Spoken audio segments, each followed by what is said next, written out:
اللہ تعالیٰ نے انسان کو جو کچھ بھی عطا کیا ہے محض اپنے فضل سے عطا فرمایا ہے، اور مالک کریم نے جو بھی کسی کو دیا ہے وہ بطور امانت عطا فرمایا ہے۔ ہمارے ہاں لوگ یہ سمجھتے ہیں کہ مال کمانے میں، مال کے حاصل کرنے میں اور مال کمانے کے ذرائع اختیار کرنے میں ہمیں محتاط ہونا چاہیے۔ حلال حرام کی، جائز ناجائز کی پوری تمیز کرنی چاہیے، بڑی اچھی بات ہے۔ لیکن یہ یاد رکھیے گا کہ مال کمانے میں ہی پوری احتیاط کی صرف ضرورت نہیں ہے، مال خرچ کرنے میں بھی پوری احتیاط کی ضرورت ہے۔ اس لیے کہ مال کمانے کے بعد بھی ہم اس کے حقیقی مالک نہیں بنتے۔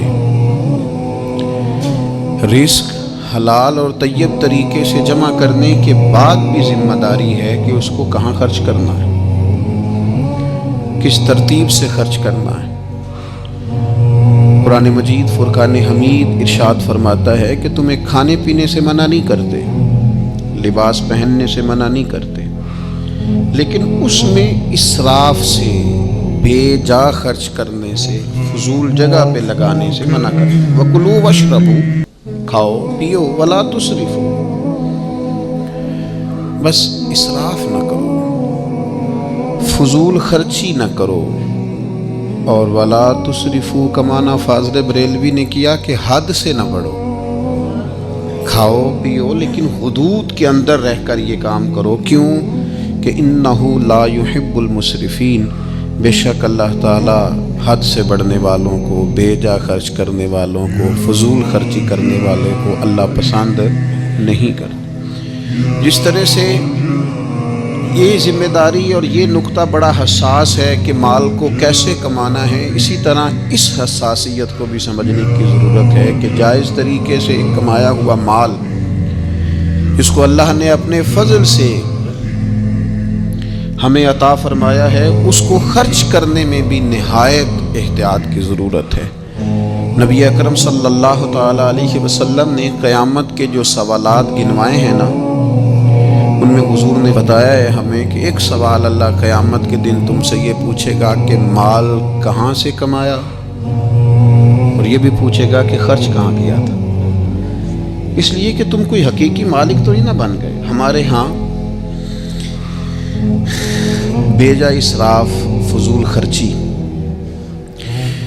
اس کے مظاہر اگر کبھی دیکھے جائیں تو وہ بھی بہت ہی زیادہ ہیں، اور اس میں سب سے بڑی جو قباحت پیدا ہوتی ہے اسراف میں اور فضول خرچی میں، وہ یہ ہوتی ہے کہ اللہ کی نعمت کی ناقدری ہوتی ہے۔ حضرت سعدی شیرازی فرماتے ہیں کہ ایک شخص بڑا مجبور ہو کر کے کسی بادشاہ کے دروازے پہ آیا تھا، تو بادشاہ نے اسے کئی مہینوں کا کھانا دیا اور اس سے بڑی محبت کی، تو اس نے سمجھا میں منظور نظر ہوں، اتنا مجھے نوازا گیا ہے، تو پھر اس نے اس طرح سے اسے خرچ کیا کہ ایک ہفتے میں سارا ضائع کر کے جب دوبارہ مانگنے آیا تو بادشاہ اتنا ناراض ہوا کہ وہ کہنے لگا تو آج آیا ہے، آج کے بعد میرے دربار کے ارد گرد نظر نہ آنا۔ تو اس فقیر کی زبان سے نکلا کہ آپ کے تو سخاوت کے قصے بڑے معروف ہیں، اور ایک فقیر کو نوازنے سے آپ کا بگڑے گا بھی کچھ نہیں، تو آپ اس طرح کی سختی کیوں کر رہے ہیں؟ تو اس نے کہا اس لیے کر رہا ہوں کہ مجھے تکلیف یہ ہوئی ہے کہ جو میں نے تحفے تمہیں دیے تھے تم نے قدر نہیں کی، تم نے اس مال کو اس طرح ضائع کیا ہے اور اس طرح ہوا میں بکھیر دیا ہے۔ ڈھیر سارے لوگ ہیں اللہ تعالیٰ انہیں وسعت عطا کرتا ہے، وہ سمجھتے ہیں ہمارا حق تھا، ہمیں ملنا ہی چاہیے تھا۔ اللہ تعالیٰ انہیں گنجائش دیتا ہے، ان کو اللہ تعالیٰ نوازتا ہے، لیکن وہ سمجھتے ہیں کہ یہ میرا بنتا تھا، مجھے ملنا ہی چاہیے تھا۔ اس کا نقصان کیا ہوتا ہے کہ اللہ کی نعمت کی ناقدری، ناشکری ہوتی ہے۔ قرآن مجید کا یہ اسلوب نرالا ہے، قرآن حکیم کا یہ انداز انوکھا ہے کہ قرآن مجید نے ارشاد فرمایا کہ ان المبذرین کانوا اخوان الشیاطین، فرمایا بے شک فضول خرچی کرنے والے شیطان کے بھائی ہیں۔ کیوں؟ اس لیے کہ وَكَانَ الشَّيْطَانُ لِرَبِّهِ كَفُورًا، فرمایا بے شک شیطان اپنے رب کا بڑا ہی ناشکرا ہے۔ معنی کیا ہے؟ علماء فرماتے ہیں کہ یہ جو ہے نا کہا کہ یہ شیطان کے بھائی ہیں اور شیطان ناشکرا ہے، اس کا مطلب یہ ہے کہ یہ جو اللہ کی دی ہوئی نعمت کی ناقدری کر رہے ہیں نا، یہ بھی گویا اسی طرز پر چل رہے ہیں جس طرز پر شیطان چلتا ہے، ناشکری کر رہے ہیں، ناقدری کر رہے ہیں۔ ہمارے ہاں جن لوگوں کو اللہ تعالیٰ وسعت عطا کرتا ہے، گنجائش دیتا ہے، وہ خیال ہی نہیں کرتے، وہ لحاظ ہی نہیں کرتے، وہ کہتے ہیں او جناب میں نے بچوں سے کہا ہے تم نے پرواہ نہیں کرنی، آپ نے غلط کہا ہے بچوں سے، میں نے کہا فکر نہیں کرنی، آپ نے غلط کہا ہے اپنے بچوں سے، میں نے کہہ دیا ہے چھوٹے بھائی سے کہ میرے ہوتے ہوئے ٹینشن لینے کی ضرورت نہیں، میاں آپ نے زیادتی کی چھوٹے بھائی کے ساتھ، میں نے کہا ہے آپ بات کریں پیسوں کی فکر نہ کریں، غلط کیا آپ نے۔ میں آپ کو کس طرح بتاؤں کہ جس ملک کے اندر لوگ روٹی کو شام کو ترستے ہیں، اس ملک کا یہ منظر بھی عام ہے کہ وہاں نئے ماڈل کا موبائل آئے تو ختم ہو جاتا ہے۔ جس ملک میں لوگ دوائیوں کے لیے زکوٰۃ کے فارم فل کرتے پھرتے ہیں کہ مجھے یونین کونسل والے لکھ دیں کہ میں زکوٰۃ کا مستحق ہوں اور میں کسی ہاسپٹل میں جا کے جمع کرا کے اپنا علاج کرا لوں، اس ملک کا یہ منظر بھی ہے کہ لوگ ذرا گاڑی تھوڑی پہلے لینے کے لیے نئے ماڈل کی 4-4 لاکھ روپیہ زیادہ بھی دے دیتے ہیں کہ مجھے ذرا جلدی گاڑی چاہیے۔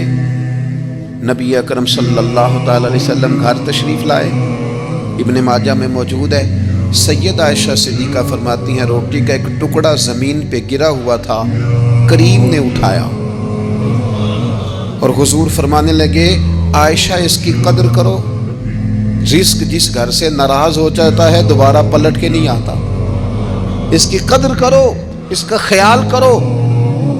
کوڑے دانوں کے اندر بھر دی روٹیاں اور کوڑے دانوں کے اندر بھر دیا تم نے سالن اور کوڑے دانوں کے اندر بھر دیے تم نے پھل اور مٹھائیاں، بے قدرہ نے قدر نہ کیتی خوب تسلی ہو۔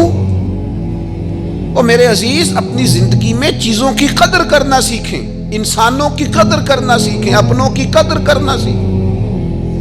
فرمایا یہ جو ناشکری کرنے والے ہیں یہ شیطان کے بھائی ہیں اور شیطان اپنے رب کا ناشکرا ہے۔ کتنا زور لگاتے ہیں لوگ آج ہماری آمدن بڑھنی چاہیے، 10,000 کماتا ہوں تو 15 ہو جائے، 15,000 کماتا ہوں تو اس کا 20 ہو جائے، اور 20 والا کہتا ہے 50 ہو جائے۔ سارا زور لوگ آمدن پہ، آمدن بڑھانے کے ذرائع پہ، نئے سے نئے بزنس پہ۔ میں چھوٹا آدمی ہوں لیکن یہ کتاب و سنت کے بہت سارے ارشادات پڑھنے کے بعد میں اس نتیجے پہ پہنچا ہوں کہ اصل فن مال کمانا نہیں، اصل فن تو اس کو لگانا ہے۔ اصل فن تو اس بندے کا ہے جو اپنے وسائل کے اندر رہ کر اپنا بچن متعین کرتا ہے۔ یہ اصل فن ہے کہ آپ اس محدود دائرہ کار کے اندر۔ میں نے اپنے ابا جی سے ایک بات سنی تو مجھے بڑی یاد رہ گئی۔ میرے والد صاحب کہا کرتے تھے پتر دولت مند ہون دی تیری ضرورت ہی نہیں، بہت زیادہ پیسہ ہونا تو اتنا مسئلہ ہی نہیں، بنگلے کار کوٹھیاں بہت ساری چیزیں۔ وہ کہا کرتے تھے بس پتر یہ دعا منگو بوے تے کوئی قرض لینے والا نہ کھلوتا ہوئے، بس جس بندے نے دینا نہیں نہ کسی کا کچھ وہ بندہ سکون میں۔ آپ کے ذمہ قرض نہیں، آپ یقین کریں وہ ان کی بات ایسی ذہن پہ بیٹھ گئی کہ واقعی اگر کبھی آپ نے کسی کا کچھ دینا ہو، کیا فرمایا نبی پاک نے؟ حضور فرماتے ہیں مقروض قیدی ہوتا ہے، یہ بیچارہ قیدی ہوتا ہے۔ فرمایا قرض دینا ہوتا ہے تو لوگ جھوٹ بھی بولتے ہیں، اوپر نیچے پیسے ہے نہیں اور مانگنے والا اصرار کر رہا ہے تو کیا کہا جائے۔ تو کہا کرتے تھے کہ اگر آپ نے کسی کا کچھ دینا نہیں، آپ کے وسائل اور ضروریات روٹین میں مینج ہو رہی ہیں، تو اگر پیسے جمع نہیں بھی ہو رہے تو آپ خوش قسمت آدمی ہیں، اس لیے کہ آپ کے ذمہ قرضہ۔ تو میرے بھائی یہ اصل حسن ہے زندگی کا۔ لیکن میں نے دیکھا ہے کچھ لوگ خوب سے خوب تر کی تلاش میں رہتے ہیں، بڑی زبردست اسکیم لڑاتے ہیں۔ وہ کہتے ہیں میں 300 بندے کا ولیمے پہ کھانا پکانا ہے اور 300 بندے کا سارا ٹوٹل کھانا ہی قرض اٹھا کے پکانا ہے، اور اس کے بعد انہوں نے مینج کیا ہوا ہوتا ہے کہ وہ 300 جو آئے گا وہ سلامی بھی تو دے گا نا، تو لہذا اس طرح کر کے وہ مینج کریں گے، وہ کوئی نہیں مینج ہوتا۔ پھر وہ ایک دن شادی ہوتی ہے اور 4 سال قرضہ اترتا ہے۔ کس نے آپ کو مجبور کیا؟ نبی پاک علیہ السلام نے تو فرمایا برکت والا نکاح ہی وہ ہوتا ہے جو نکاح کرنا آسان ہو، اس میں دشواری کوئی نہ ہو۔ اپنے اخراجات کو، اپنے معاملات کو مینج کرنا اور اس ترتیب سے اسے سیٹ رکھنا کہ جس میں کسی قسم کی کوئی دشواری نہ آئے۔ اللہ اللہ اللہ